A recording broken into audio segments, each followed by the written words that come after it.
Edhe në pjesën e fundit të programit do të flasim për një ngjarje që për 5 ditë radhazi i dha jetë Strugës përmes ngjyrës, krijimtarisë dhe ndërveprimit kulturor nga shumë vende të botës. Simpoziumi ndërkombëtar i artit Struga 2025, i cili si vjeçënoi edicionin e tij të 10 jubilar, mblodhi në një vend 22 artistë nga 15 shtete të ndryshme të botës, të cilët sollën frymë bashkëkohore të artit. Ky simpozium tashmë është mbyllur me sukses me ekspozitën finale që u mbajt në Qendrën për Kulturë në Strugë, duke lënë pas jo vetëm vepra të çmuara, por edhe miqësim, përvoja dhe ide të reja që e bëjnë këtë ngjarje një pikë referimi për artin vizual në rajon. Për të reflektuar mbi këtë sukses të merituar, për të ndarë prapa skenat, emocionet dhe sfidat, sot me ne në studio është bashkëorganizatori i simpoziumit, profesor Burhan Ahmeti, një emër i njohur në skenën e artit dhe kuratori përkushtuar i kësaj platforme që prej fillimeve të saj. Përshëndetje profesor dhe mirë se na erdhët. Përshëndetje, mirë se u gjetë. Është shumë kënaqësi që t'ju kemi, në pamundësi që t'jemi aty për t'ju parë aty direkt, atmosferën e krijuar me shumë artistë nga 15 vende të botës, gjithsesi ne u munduam që t'i sigurojmë pamjet e bukura që na lanë vërtet mbresa nga atmosfera e punës së shumë artistëve. Si që theksuat edhe ju, në fakt si vjetë arritëm që ta përmbyllim bashkë me organizatorët, kuptohet, dhe me përkrasit, edicionin e 10 të simpoziumit ndërkombëtar të artit, Struga 2025. Pra si vjetë një vit jubilar me plot kujtime nga aktivitetet e mëhershme, me plot vështirësi, kuptohet, arritëm që sado kudo, bashkë me ato miq ardashës dhe kuptohet me artistët pjesëmarrës, të cilët i dhanë në një farë mënyre jehon më të madhe këtij aktiviteti, arritëm që ta përmbyllim në mënyrën më të mirë të mundshme, kuptohet ato vetë pjesëmarrësit, në fakt artistët pjesëmarrës tepër të kënaqur ngelen, saqë shumica prej tyre që nga ato momente filluan me ca ide tjera për të ardhur sërish për vitin e ardhshëm, ose sidomos njëri nga artistët i cili erdhi nga Brazili, mendonte që në një të ardhme të afërt të vi bashkë me studentët për të realizuar një projekt me fakultetin e tyre. Që do të t'i ka ngelur mbres ky organizim, por ndoshta edhe qyteti i Strugës, a? Kuptohet. Sepse të ofron një farë ngrohtësie edhe mikpritje e struganëve. Si e përjetuat edhe ju personalisht, profesor, këtë kapitull të rëndësishme të një dekade përkushtimit pune? Në fakt, deri në momentin e fundit nuk e dinim se cilën datë do organizonim, shkaku i përkrahjes financiare, kuptohet. Nëse nuk jam gabim, vitin e kaluar është mbajtur në shtator, a? Po, mbajtëm më vonë, gjithashtu shkaku i financave, si vjet gjithashtu, me qenë se nuk kalojnë Ministrinë e Kulturës si projekt, e bëm ankesën, sërish na u kthy negativisht, edhe falë disa ardashëve, donatorëve, cilët me qenë se me shumicën e miqve ua kemi tregu hallet në përgjithësi, edhe kur afrohet periudha e verës, shumica pyesnin se kur doja filloni. Fakt, kur ua treguam ato problemet të lashit që i kemi, edhe fal tyre, domethënë disa sponsorëve ku të doja edhe t'ua përmendi emrat, Prodent nga Tetova, Gigabel, Sandeco, si dhe komuna e Strugës, momentin e fundit, domethënë doli, ishte nga dishmëri që na ndihmoi këtë aktivitet, me qenë se ishte 10 vjetori. Falë tyre, me në një periudhë shumë të shkurtër, arritëm bashkë me trupin organizativ që ta organizojmë. Dhe t'i bëni thirrjet, a? Po, edhe paraprakisht ne veç kishim filluar me artistët cilët mendonim t'i ftojmë për këtë vit. Periudhën e saktë nuk e dini, mirë po e vendosëm, domethënë hë për hë. Gjithashtu kuptohet edhe hapësira ishte shumë e rëndësishme, a ishte lirë apo jo, hapësira në cilën çdo vit e mbajmë te Hoteli Solferino, në fakt është një dekë e kryqit të kuq të Maqonisë. Por që është ambient i bukur, tamam për të gjetë atë frymën artistike Që nga fillimi, në fakt, ajo ishte arsyeja pse pikrisht e organizonim në atë vend. Kuptohet struga si strug, i ka ato bukurit e veta tralla natyrore, mikpritja e struganve, edhe vendi është shumë për artistët sidomos shumë inspirues, shumë piktoresk, edhe andaj që i ka gjitha ato elementet edhe pse mos të bëj një aktivitet i tillë, edhe pse mos të ketë një vazhdimsi deri në këtë edicion. Profesor, si u bë për zgjedhja e artistëve pjesëmarrës? Ka pas kritere të përcaktuara se si ta ruani ekuilibrin mes risive dhe përvojës së kaluar ndoshta të këtyre artistëve? Pak që nga fillimi kuptohet se asgjë e bukur nuk realizohet vetë, asnjë ide, domethënë për të bërë për kryer nuk mund të realizohet vetë. Fal grupit miqve, kolegëve të mi, me cilët bashk e kemi filluar dhe deri në edicionin e 10, jemi duke e organizu, me kolegun Verim Zendeli, Berat Zulbeari, profesoreshën Yıldız Hasani, si kritik e artit, Teuta Hoxha Imerin, Akime Nasufi Rexhepi, si dhe këtë vit gjithashtu në u bashkangjitë dhe profesoresha Drenusha Palloshi dhe Vanessa Oda, një artiste e re nga Struga, si dhe Faton Murati, fotograf vëndas, pa të cilët kuptohet nuk do kishim arritur që këtë edicion të organizonim në këtë mënyrë. Pra çdo kush nga këto kolegë propozonte ndonjë emër, ndonjë artist, kuptohet esenca, qëllimi i këtij aktiviteti është që të ftonim artist të mirë, që jenë artist mirë, si dhe t'i njihnim paraprakisht. Pasi që çdo herë nga aktivitetet tjera të dallojmë, pasi që mundohemi të bëjmë një lloj baraspeshe mes gjinive, si dhe baraspesh me moshë, shumë e rëndësishme. Mirë po ka artistë cilët janë me moshë... Po, marë parasysh se gati një javë duhet qëndrimi atje. Me moshë më të madhe, mirë po janë me shpirt më të rinj se sa. Më thënë kjo është shumë e rëndësishme, që mos krijohen grupacione të ndryshme, do më thënë mos dominon ndonjë gjuhë, me qenë se është aktivitet ndërkombëtar, qëllimi është që të kuptohet, të flitet në një gjuhë që e kuptojnë të gjithë. Të gjithë. Më thënë mos krijohen, si më thënë, dasi gjatë aktivitetit, gjatë atyre ditëve të jemi bashkë, të kryejmë bashkë, më thënë edhe kuptohet me atë natën finale, me gëshetimin e gjitha atyre aktiviteteve, më thënë me ekspozitën finale. Para se të arrim të flasim për ekspozitën, profesor, pati ndonjë artist që ju ka befasuar me punën e tyre, ndonjë artist i ri flas nga vende që ndoshta nuk keni pasur rastin që ta shihni drejt për drejt punën e tij? Në fakt, në për këto aktivitete kuptohet se nuk mund të presësh maksimumin e ndonjë artisti. Nuk mund të jetë një vepër arti shumë e përkryer krahas asaj që mund ta realizon artisti në studion e vet. Kuptohet, kushtet e shumë rrethana tjera. Mirë po, mbas të kushteve, mbas të kohës limituar që e patën, me qenë se kishim edhe aktivitete tjera, jo vetëm punë, në fakt vinë nga vende ndryshme të botës, edhe ti kushtëzosh t'jurish mbi kokë, punoni edhe ai nuk është rregull. Në fakt, e rëndësishme ishte që të ndjehen mirë, ta shijojnë Strugën dhe rrethinën, sidomos edhe pjesën e Shën Naumit muzeun në Nuoj që vizituam pastaj Ohrin. Një ditë pikniku e bëm në natyrë, në Belicën e Epërme, kështu që gjitha këto detaje ndikuan pozitivisht dhe i frymëzuan këto artist që të shprehen faktikisht në te lajët e tyre përmes teknikave të veçanta që i patën. Kishim si vjet 3 artistë të cilët janë më tepër të përkushtuar me teknikën e akuarelit, me ngjyra ujë, mirë po gjatë atyre ditëve kishin mundësi të punonin edhe me akuarel edhe me ngjyra akrilik. Bukur. Çfarë do e veçoni si arritjen më të madhe të këtij edicioni, profesor?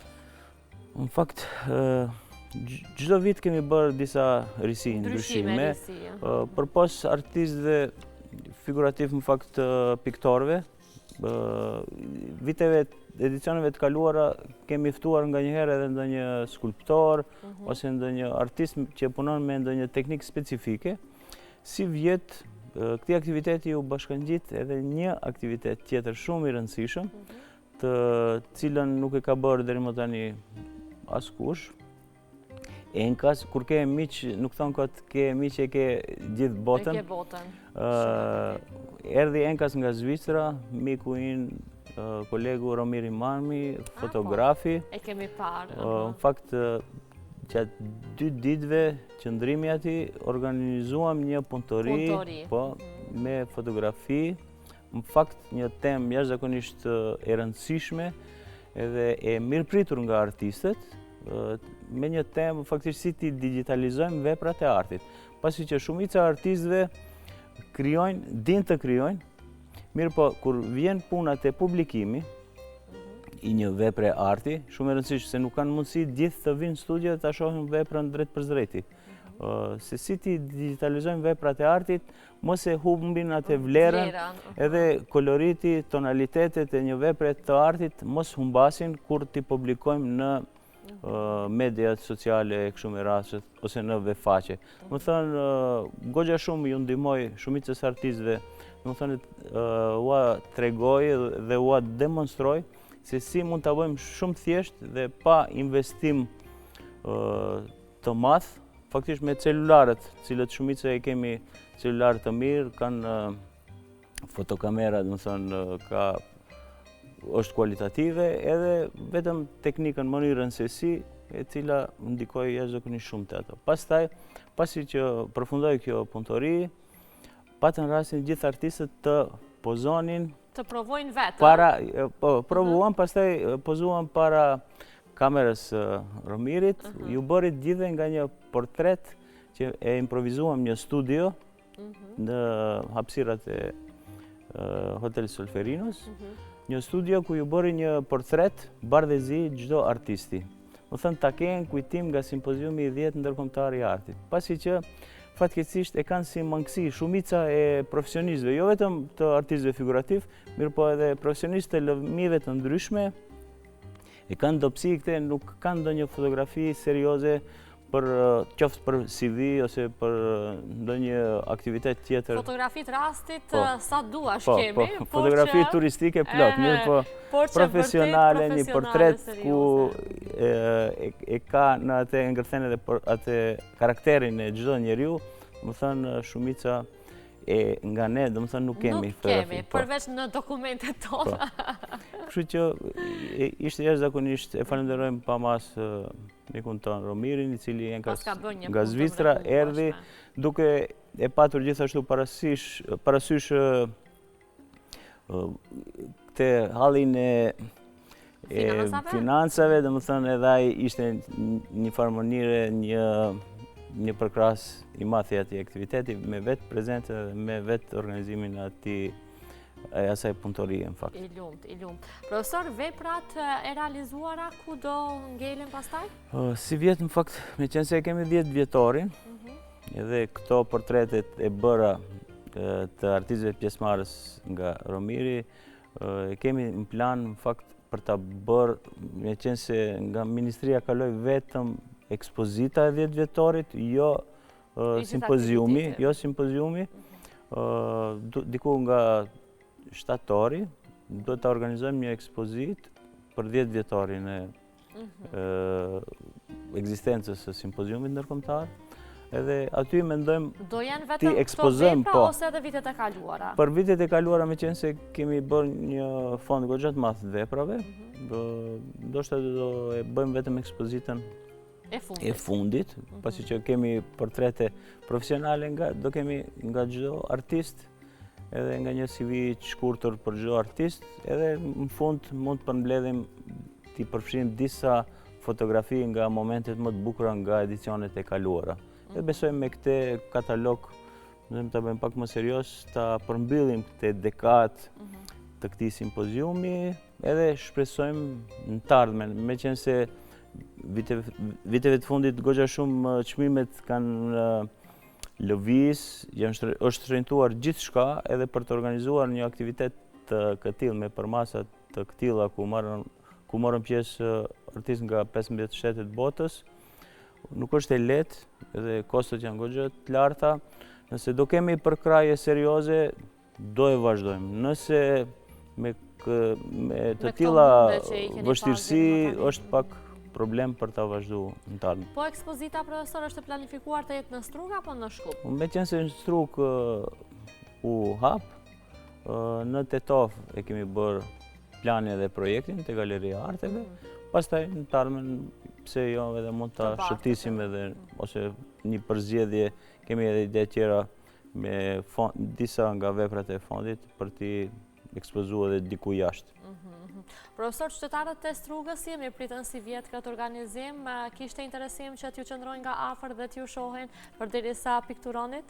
Është bërë tani më si tradit, kur dihet periudha se është simpoziumi i artit. Dhe është bërë pjesë e identitetit kulturor të Strugës. Vinë, na vizitojnë gjatë gjithë kohës, na thrasin miq edhe nga Ohri, nga Struga, nga Rethina, i takojnë artistët, i njohin, mbrëmje pastaj dalim, kemi aktivitete tjera, domethënë përpos këtyre profesionale, punëtorive ose vizitave turistike, kanë kohë në fakt edhe për argëtim, kuptohet, ajo është pjesë e pandashme e jetës e çdo njeriut, e cila ndikon, kuptohet, pozitivisht edhe në krijimtarinë e çdo kujt. Pra kemi pas përkraje dhe vazhdimisht kemi përkraje nga miq edhe nga artistë vendas, lokal, cilët është e pamundur, kuptohet, t'i thrasësh çdo vit, po kemi një lloj politike që mundohemi që çdo vit thrasim nga dikë, edhe çdo vit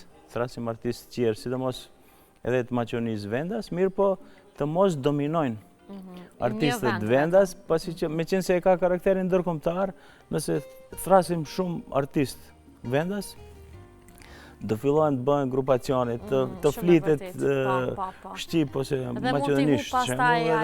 Ato të ndjehen mysafirët, artistët e huaj ndjehen të inferiore dhe distancuar në situata të tilla, nuk kuptojnë edhe nuk është e hishme. Po, mikpritja e artistëve të Struganat, cila është tradita e mikpritjes artistëve Struganat, si ju kanë mirëprit? Në fakt, vetë fakti se kemi arritur që ta bëjmë deri te edicioni i 10, kjo nuk kupton se diçka është duke shkuar mirë, në fakt. Që nga mikpritja, që nga vendi, nga ambienti, sidomos kemi patur raste çdo herë kur dalim vizitojmë ose në për qytet, në për lokale të ndryshme, kur ulemi për nga një pije ose akullore, kur e kuptojmë se ne jemi grupi i artistëve, çdo herë kemi nga një pije falas, domethënë si shenjë respekti, edhe i falenderoj gjitha këto detaje, të cilat i bëjnë të ndihen edhe ato artistët pjesëmarrës mirë, alene më ne si organizator. Shumë mirë. Profesor, unë uroj që të ketë sa më shumë jetë gjatë si ky simpozium, sepse vërtet është shumë i këndshëm për ta parë, marr parasysh edhe vendin ku realizohet, edhe pjesëmarrjen e shumë artistëve nga vende të ndryshme të botës, por urojmë që vitet e ardhshme të keni më shumë financa, të ju mbështesë edhe Ministria e Kulturës dhe jo vetëm, edhe donator të shumë që çdo herë ua kanë zgjatur dorën, por në këtë rast duhet më shumë institucionet të bëjnë që t'ua shtojnë edhe juve vullnetin dhe motivin ndoshta për ta realizuar e për t'i ftuar edhe shumë artistë që ndoshta edhe kanë munguar deri më tani. Shumë e vërtet. Shpresojmë edhe ne, domethënë, edhe pse nga përvoja e hidhur, domethënë i kemi ngrit duart lart, mirë po shpresa vdes e fundit, kështu që në të ardhmen, nëse na përfaqësojnë njerëz adekuat, profesionistë, sidomos në vendet e duhura nëse punëson, nuk ka nevojë t'u asqarosh ose te projekti s'ka nevojë nëse bëhet ndonjë lëshim, sidomos e kemi mangësi në artistët, për shembull te aplikimi mund na mungojë ndonjë detaj vogël ose gjatë aplikimit, mirë po nëse është ndonjë profesionist, nëse i ka përcjell aktivitetin, nëse e shet dallimin se për çfarë bëhet fjalë, nuk ka diskutim aty, domethënë kuptohet duhet përkrahen ato lloj aktivitetesh, jo vetëm ky aktivitet që bëjmë ne, mirë po çdo aktivitet tjetër që ka lënë gjurmë në këtë shtet, në këtë vend, sidomos me karakter ndërkombëtar, edhe kuptohet ka ndikim goxha shumë pozitiv edhe për regionin, për rinin tonë, edhe për komunitetin shqiptar pastaj. Po kuptohet, pasi që e ka dëshmuar ky aktivitet shumë nxënës të dikushëm që kanë qenë, që kanë ardhur, janë afruar, shohin se çka ndodh në qytetin e tyre, sot ato janë profesionistë, domethënë të diplomuar piktorë ose grafistë të diplomuar. Kështu që edhe një farë mënyrë kjo është edhe qëllimi i krejt kësaj. Unë falenderoj jashtëzakonisht shumë që u bëre pjesë e emisionit Ritmi i Ditës. Në pika të shkurtra u munduam të elaborojmë këto 5 ditë që i kishit në qytetin e Strugës me këtë simpozium të mrekullueshëm që organizoni tash 10 vite. Ju uroj shumë shëndet, suksese në ekspozitën e radhës që do jetë në shtator, do e ndjekim me kënaqësi. Shumë faleminderit edhe juve për krajen deri tanishme që na keni bërë dhe ju dëshiroj edhe juve sukses dhe mbarësi në punën që e bën. Shumë faleminderit.